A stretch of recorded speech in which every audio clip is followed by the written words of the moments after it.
আজকে এই family card আমরা সমগ্র বাংলাদেশে পর্যায়ক্রমিকভাবে ইন্ট্রোডিউস শুরু করলাম। আজকে আমরা প্রাথমিক পর্যায়ে, আপনারা নিশ্চয়ই এর মধ্যে বক্তব্য শুনেছেন, প্রাথমিক পর্যায়ে আমরা যেহেতু সরকারের কিছু নিয়ম নীতি আছে, আমাদেরকে সেই সকল নিয়ম নীতির মধ্যে দিয়ে আমাদেরকে একটি কাজ শুরু করতে হবে এবং সেই নিয়ম নীতির অংশ হিসাবেই প্রথমে এক পাইলট প্রজেক্ট করতে হবে। সমগ্র বাংলাদেশে 14টি জায়গায় বা 14টি উপজেলায় এই কাজ শুরু হয়েছে।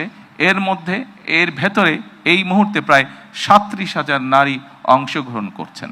আমাদের এই কড়াইল এলাকা, ভাসান্ট এলাকা এবং সাততলা, এই 3টি এলাকায় প্রায় 15,000 নারীকে এই কার্ডের সুবিধার আওতায় আজকে নিয়ে আসা হয়েছে।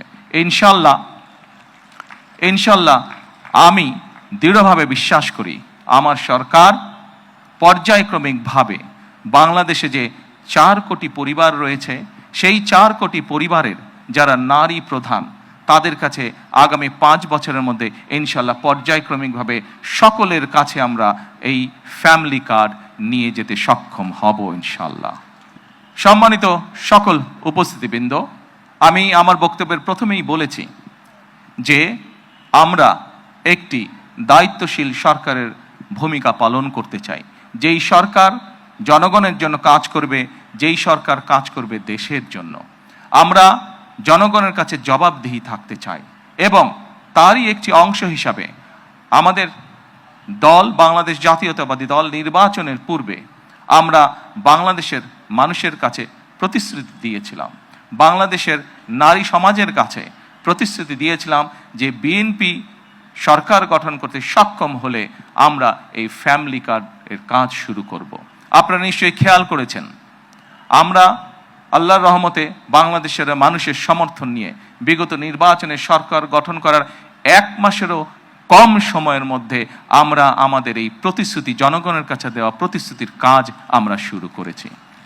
এবং শুধু এই প্রতিশ্রুতি নয়, আমরা আরও কিছু প্রতিশ্রুতি করেছিলাম, তার মধ্যে যেগুলো আমাদের প্রায়োরিটি প্রয়োজন ছিল, তার মধ্যে আরেকটি আছে কৃষক কার্ড।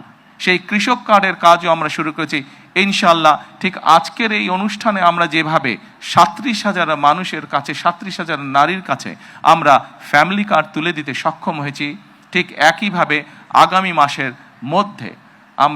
আগামী মাসের ভেতরে আমরা কৃষক ভাইদের কাছেও, বহু কৃষক ভাইদের কাছে আমরা কৃষক কার্ড তুলে দিতে সক্ষম হব ইনশাল্লাহ। সম্মানিত উপস্থিতিবৃন্দ, আপনারা নিশ্চয়ই খেয়াল করেছেন, আমরা দেশের মানুষের কাছে আমরা প্রতিশ্রুতি দিয়েছিলাম, বিশেষ করে আমরা বাংলাদেশের কৃষক ভাইদের কাছে আমরা প্রতিশ্রুতি দিয়েছিলাম যে বিএনপি সরকার গঠন করতে সক্ষম হলে যাদের কৃষি ঋণ 10,000 টাকা পর্যন্ত আছে, কৃষি ঋণ সুদ সহ, সেই কৃষি ঋণ বিএনপি সরকার গঠনে সক্ষম হলে সেই কৃষি ঋণ আমরা মওকুফ করব। আল্লাহর রহমতে আমরা গত সপ্তাহে সেই 10,000 টাকা পর্যন্ত কৃষি ঋণ মওকুফ সরকারের পক্ষ থেকে করে দেওয়া হয়েছে সুদ সহ। এইভাবে একে একে আমরা জনগণের কাছে দেওয়া প্রতিশ্রুতিগুলো, যেই প্রতিশ্রুতিগুলো পূরণের মাধ্যমে জনগণের ভাগ্যের পরিবর্তন হবে, যেই প্রতিশ্রুতিগুলি পূরণের মাধ্যমে, একটি সরকারের প্রতিশ্রুতি পূরণের মাধ্যমে দেশের ভাগ্যের পরিবর্তন হবে, জনগণের ভাগ্যের উন্নয়ন ঘটবে, সেই প্রতিশ্রুতিগুলো আমরা ধীরে ধীরে পর্যায়ক্রমিকভাবে যে কোনো মূল্যে পূরণের চেষ্টা করব।